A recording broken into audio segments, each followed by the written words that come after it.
A police guard was placed outside the Ingle Street house last night after the body of 6-year-old Chantel Miles was discovered covered in grass clippings in a shallow grave in the backyard. Her family reported her missing after she failed to return from a friend's house. Charged with her murder is 19-year-old Brett Lobley. He was arrested last night and appeared in court this morning under tight security. According to a tendered police statement, Chantel went to the Ingle Street address to play with Lobley's 12-year-old sister. Lobley told police she followed him into his flat, which is in the yard. He asked her to leave, but she wouldn't. The statement goes on to say, Lobley then became angry and grabbed Chantel around the throat while she was sitting on the bed. He then forced her back onto the bed and straddled her chest whilst choking her. A post-mortem will be held tomorrow, but it's believed Chantel died from strangulation. The court was told that Chantel's natural father had left his Rockhampton home last night, vowing to kill Lobley. Relatives have told police his remarks should be taken seriously. Bail was subsequently refused, and Lobley remanded in custody for a further appearance on June 1st. For Chantel's mother, Sharon, it's been a horrific 24 hours. She has praised those neighbours and police who helped search for her daughter. I had men, women and children walking around the streets at night, calling her name. I just wanted to thank all of these people. I'm just so grateful for their care and for their love. Chantel's grandfather, who was in court, told of a determined little girl who will be sadly missed. Trying to have all of her friends and I don't know what else can I say, just a general 6-year-old full of life. I can't understand, neither can any of us understand why. Jodie McKay, NBN News.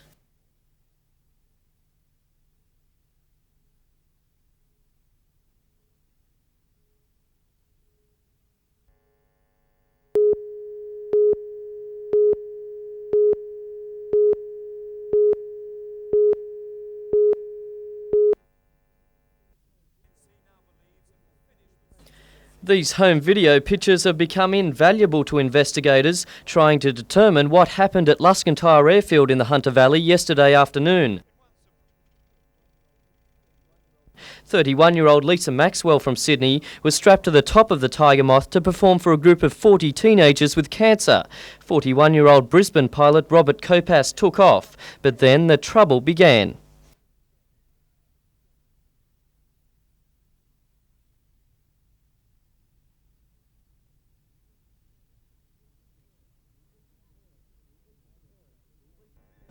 Lisa's parents, Bruce and Margot Sexton, paid tribute today to a daughter who lived for flying and the Kids with Cancer group called Canteen. She was a generous girl who lived life to the full, but she was a person who gave of herself more than she ever received. And the tragedy yesterday was when she and a very good friend Bob Copas were doing just that for those kids. What they were doing with joy. They loved the children, and they'd have been very sad and very devastated to know the children were hurt. Lisa and Robert were the only team licensed in the state to perform the act called a wing walk. This was the duo's debut at the Rutherford Air Show in 1992 in the Hunter Valley. Today, Bureau of Air Safety investigators sifted through the wreckage. The charred remains of the plane have given investigators little clues to the cause of the crash. The home video footage will be vital to their investigations. That's going to be pretty key to it. We're fairly lucky with video cameras these days that people are able to take good footage, and we're going to be able to work backwards from that and just find out what really happened here. Lisa died on impact from the crash. However, witnesses say Robert Copas walked from the fireball covered in flames before collapsing. He died in hospital shortly after. It's believed the crash may have been caused by a breakdown in the plane's controls. Jason Neuenhoff, NBN News.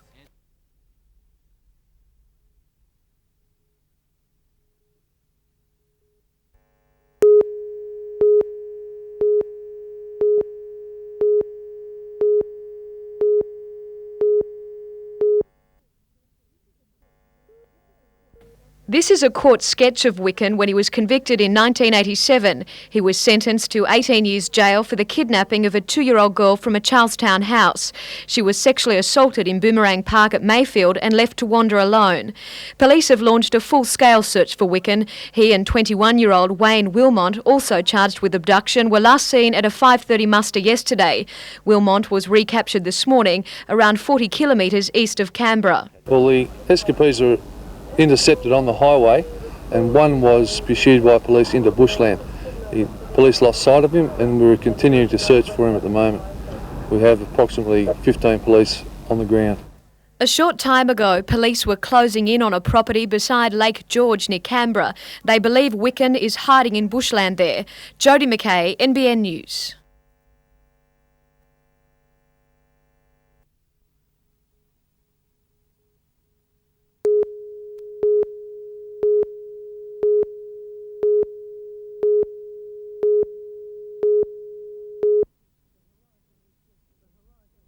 The horizon was just a misty stranger this morning as rain fell over most of the lower Hunter.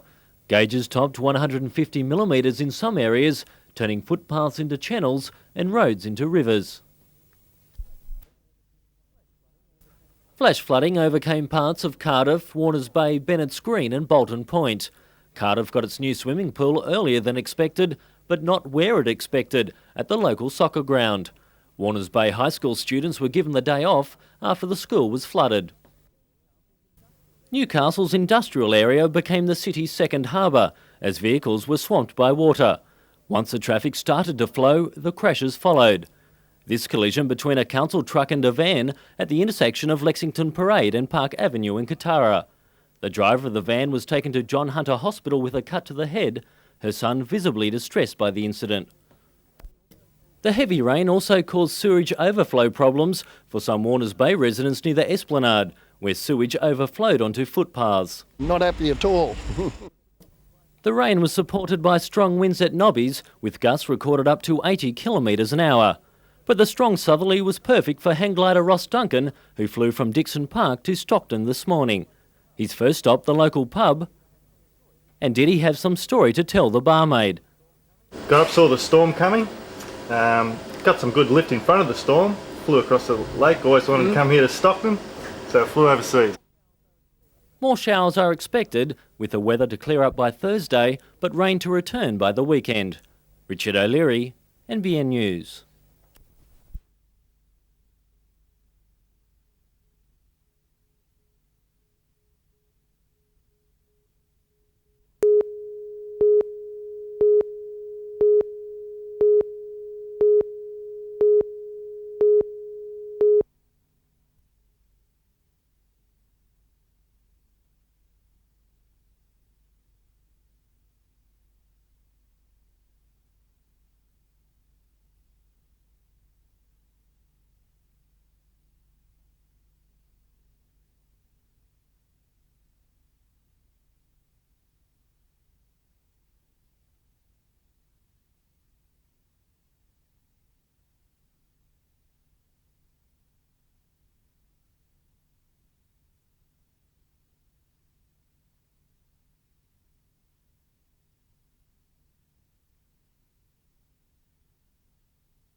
The typically light-hearted and colourful opera is one of Gilbert and Sullivan's most popular, containing all the usual complications of the genre. Estelle Pryor is the director, with the orchestra under the baton of Elaine Boyd offering its services free as well, in the interests of fostering local talent.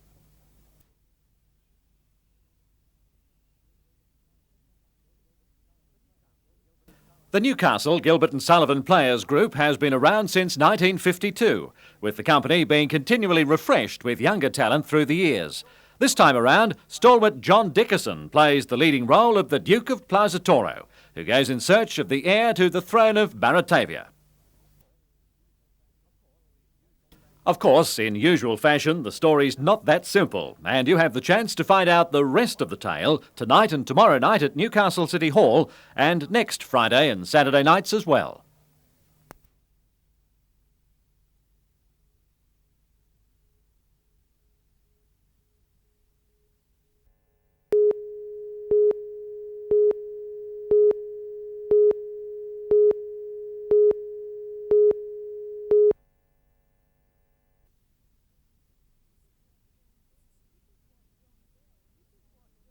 This is what John Bell is known best as, an actor and director of Shakespearean plays.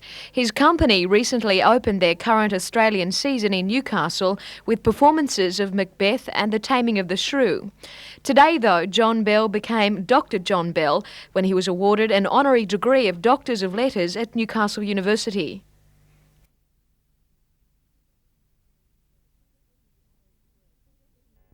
In presenting the honorary degree, Dean of the Faculty Associate Professor Ramsland praised Dr. Bell's professionalism and contribution to the theatre. At his best, he is in a class of his own, harmonising naturalism, theatricalism, impersonation, tradition and bold experiment. Also graduating today, the first students from the Bachelor of Social Sciences Justice Studies course. Most of the 25 graduates are long-serving Newcastle police officers.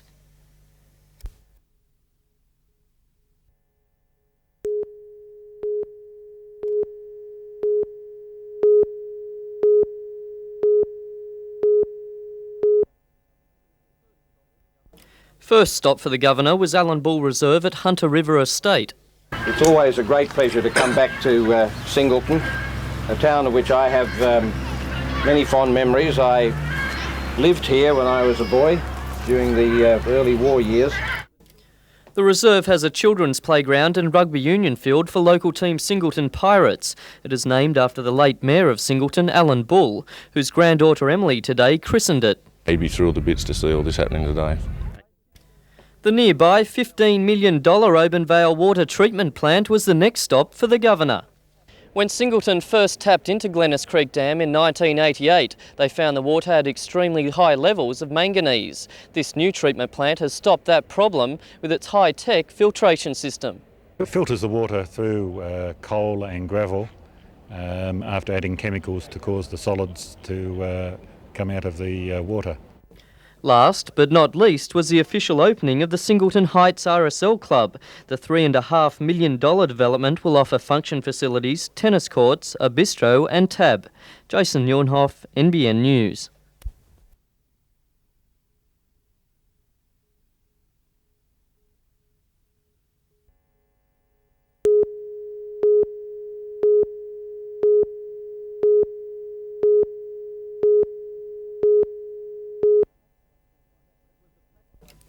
It was a packed Platform 1 at Maitland for the arrival of City Rail's new baby. Proud Transport Minister Bruce Baird was in town to present the endeavour to the people. I saw it originally in the UK and they were called Sprinter trains there, and I said that's the type of train we need to service areas such as Maitland. And they've worked very well. High speed, 146 kilometres an hour, 177 passengers, and the total package is costing us $80 million. There was also a farewell among the fanfare as Maitland Station Master Ken Proster said goodbye after more than a decade in the job.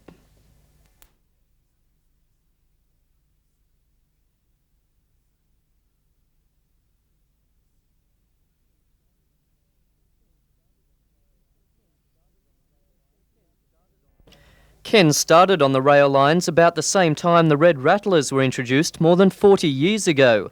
They too will soon retire from service. We're going to phase them out, going to be scrapped, and unfortunately we won't be able to scrap them all until 1996 when we get all of them in.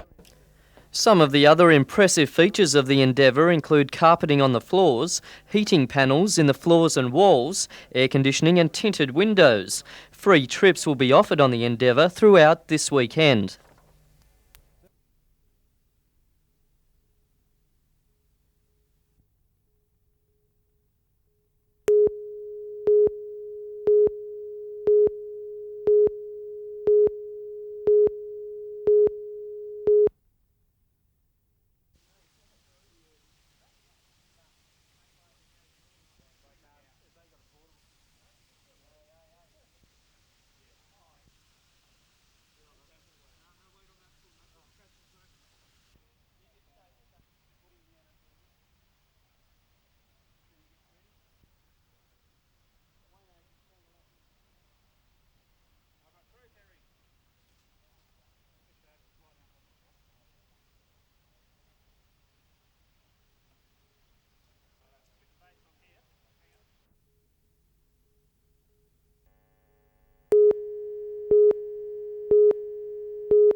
The issue of police numbers came to a head following last week's visit to Maitland by senior Police Association officials. According to Tony Keating, figures show that in the last 2 years, Maitland Police Station, which looks after the Upper Hunter district, has lost 16 officers. Only 4 have been replaced. They're concerned about the welfare of the people out there, that there's not enough police presence on the ground, that the response rates are increasing in times, that they're not getting to offences until the staff come on the following morning, especially midweek. That is not true. The Establishment Control Branch have just recently conducted a statewide review of all staffing levels, and this particular patrol here comes up very well in that particular review. Officers claim while they've been shifted into community policing, general duties has been left understaffed. State member Peter Blackmore met with Maitland's 2 most senior officers today. I haven't had an officer come to me and say that we're short-staffed in Maitland. Now, I've had an officer come and say that we've had enough staff, but it's the utilisation of those staff. So, we're only going on unfounded reports at the moment, and I have just been assured that we are at strength. Fearing forced transfers to Sydney, a number of concerned police officers declined to comment on camera. Describing their police station as hopelessly undermanned, they said it would be the community that would bear the consequences. Melinda Smith, NBN News.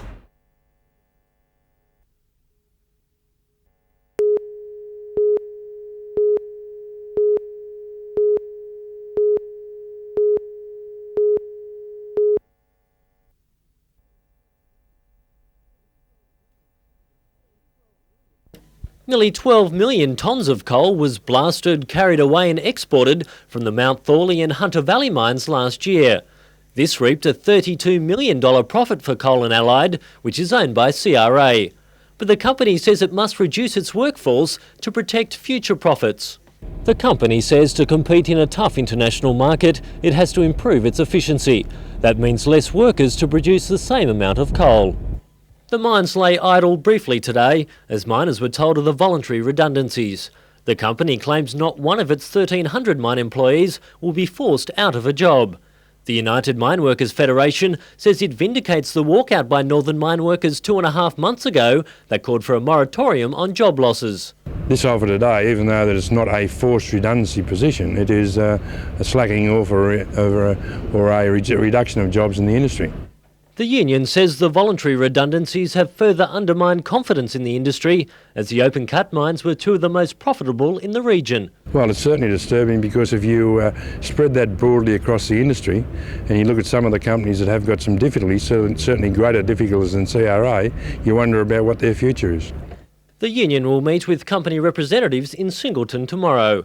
Richard O'Leary, NBN News.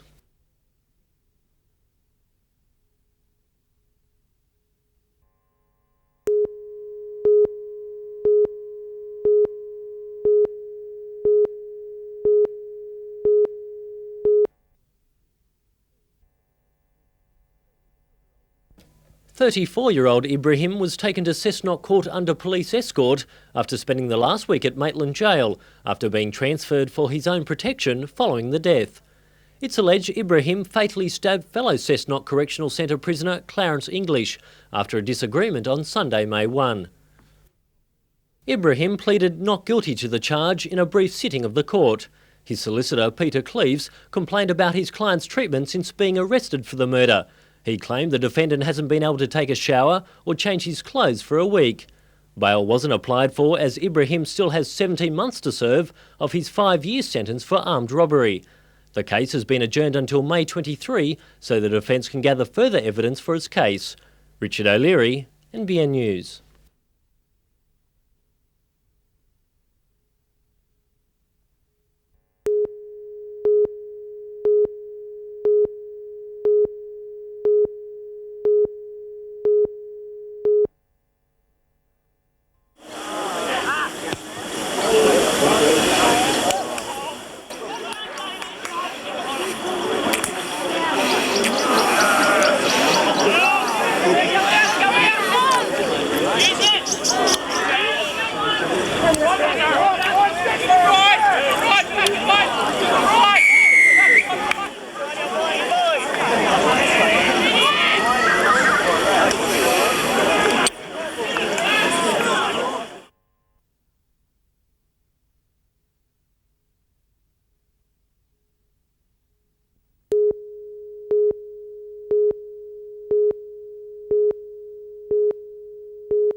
Every day, volunteers donate their time and service to help others, whether it be saving homes during bushfires, lending a sympathetic ear, or providing meals for the sick and elderly. The most they get in return is usually a thanks or a smile. But today all their hard work was recognised at Maitland Bowling Club in Rutherford. It's the third year of the Volunteer Awards, where one is randomly picked to become the region's volunteer for the year. 73-year-old Anne Robertshaw was the popular winner for 1994. Anne will represent the region's 109,000 volunteers over the next 12 months. And she's an ideal person for the job, having helped Newcastle's sick and elderly for the last 8 years as part of Rankin Park's Hospital's Kookaburra carers. If there weren't any volunteers, there'd be a lot of people, a lot of elderly sick people, without proper care. Richard O'Leary, NBN News.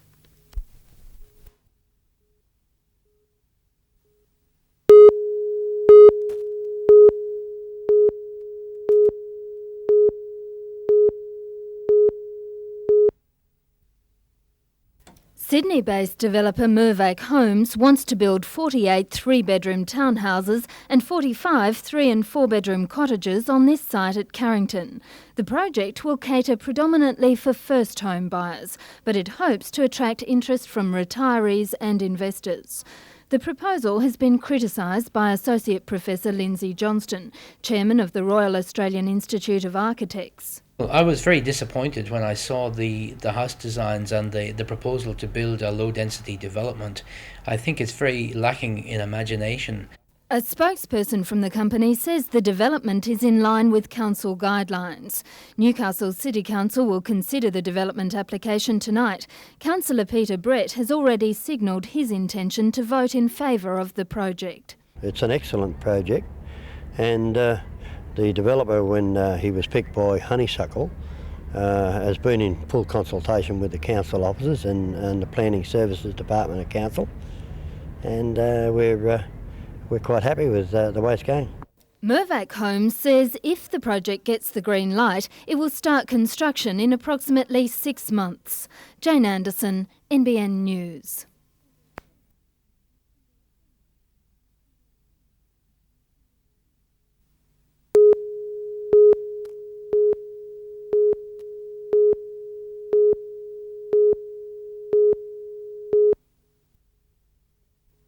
Grahamstown Dam is the main supplier for Hunter Water's 430,000 customers. But there were fears the dam's capacity of 130,000 megalitres mightn't be enough to meet the demands of an expanding hunter population. As a result, Hunter Water devised a $30 million plan to expand the dam by 50%, increasing its capacity to 190,000 megalitres. Stage 1 of the plan was approved last year, which included the building of a wall that would raise the level of the waterproof barrier on the southern side of the dam. But there were concerns that Stage 2 of the environmental impact statement ignored the heritage value of the James King pottery site at Raymond Terrace. But the new EIS has reached a compromise, with the spillway to be shifted, allowing overflow to go around rather than through the site. Once the water spills over the spillway, it will flow through a bridge to be built under the Pacific Highway at Irrawang. It will go through Irrawang Swamp and then discharge into the Williams River.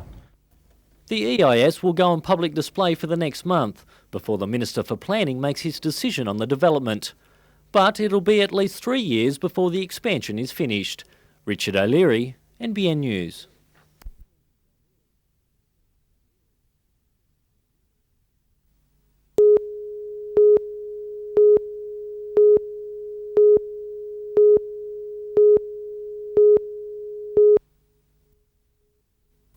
Council approved the development of a marina on this site at Murray's Beach several years ago when the Gordon Pacific group of companies planned to develop the site.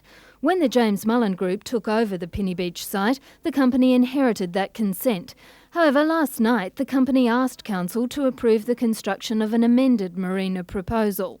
Councillor Ken Winning says it was refused on 3 grounds. One was James Mullen was requesting that it could build the marina prior to putting in the interchange to the highway, which is a condition of the current consent that they must do that. The second one was that it increased the marina berths, both wet and dry, the total number from 270 to 411. Thirdly, Council didn't agree with the company's request to construct 3 4-storey buildings. Developer Greg Moylan says the amended marina proposal with a public boat ramp would have been better suited to the development his company wants to build. The original marina concept was based around a mega yacht development that had servicing facilities with gantry cranes and was able to service very large boats. Now, I don't see that necessarily will be the market for our Penny Beach development. While Moylan remains determined to build a marina, he'll consider the company's options.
It was a last-minute jam session at Newcastle Workers Club Auditorium 2 by members of the group before the big event.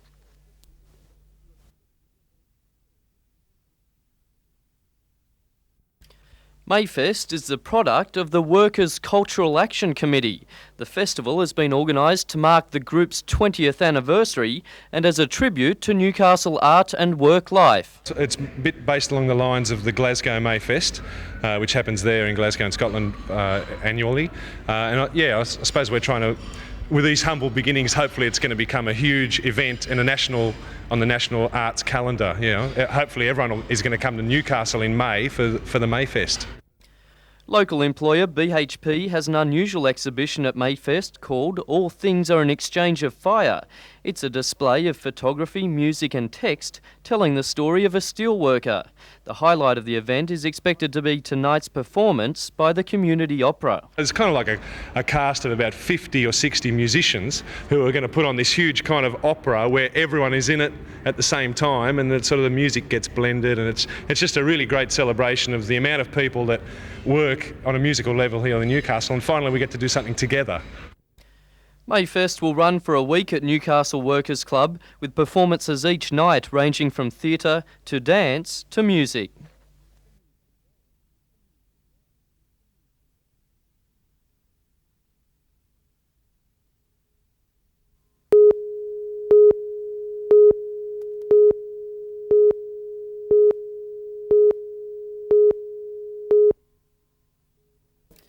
The trio, all aged 17, were returning home from Cessnock TAFE yesterday evening when their early model Toyota Land Cruiser ran off Old North Road into a tree. The loss of the 3 young men has shocked the community of Singleton, together with their college friends. Well, I was there this morning at 8 o'clock when the students and teachers start, and naturally the students were all distressed, as were the teachers. The Accident Investigation Squad has discovered that Leaf was driving the car wearing a seatbelt. David was in the front passenger seat not wearing a seatbelt, while Nathan was in the back seat which was not equipped with a seatbelt. Although investigations are not complete, police believe speed may have been a major factor. It would appear, first indications are, of course, that there was excessive speed involved, but just what that speed was, of course, will be a matter of inquiry and calculation. Leif and David were studying to be mechanics at Curry TAFE, while Nathan was studying metal fabrication at Cessnock TAFE. They had finished a joint class in welding at the Cessnock campus before heading off on their fatal journey. It was here on the Old North Road, which is no more than a dirt track, where the tragedy occurred. The senseless loss has prompted stern warnings from the police for drivers to beware, especially young drivers. There are a disproportionate number of young people under 25 involved in fatal crashes, and we'd ask those young people to curb their exuberance, to be aware of their lack of experience on the road. Meantime, a 21-year-old woman and 29-year-old man, both from Sydney, died in a head-on crash on the Pacific Highway north of Newcastle at 1 this morning. 2 male passengers from Wollongong were taken to hospital with spinal and leg injuries and remain in a serious but stable condition. Well, at this stage, all we're aware of is the fact that the semi-trailer involved, the southbound semi-trailer, drifted onto the incorrect side of the road. Exactly why it did that, we don't know. Jason Neuenhoff, NBN News.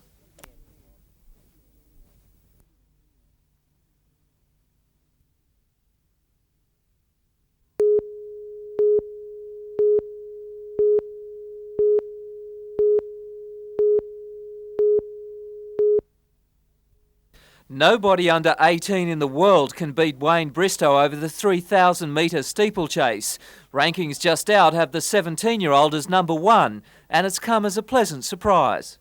I couldn't believe it at first. I went, oh yeah, like, you're joking me, aren't you? Like, yeah, right. But it's sort of slowly sinking in. And Steeplechase is a track event taking in hurdles and water traps. It's a tough, demanding sport. Wayne runs about 100 kilometres a week. He competes around Australia. While it's early days yet, the apprentice draftsman wants to follow through to senior ranks and hopefully gold medals. probably 2000 Olympics, but concentrate 2004 with the World Championships and the Commonwealth Games in between that. So hopefully to put some good results on the board. And if breeding means anything, Wayne has the right pedigree. His father, Max, a powerlifter, holds a world record himself in Masters competition. Peter Ryan, NBN News.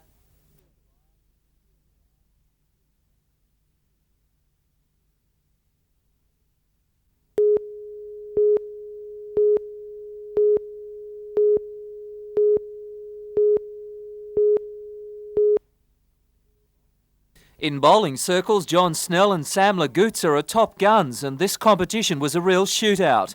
The Hamilton North Invitation Maestro Pairs Tournament has had a bevy of champions competing for the $2,400 first prize.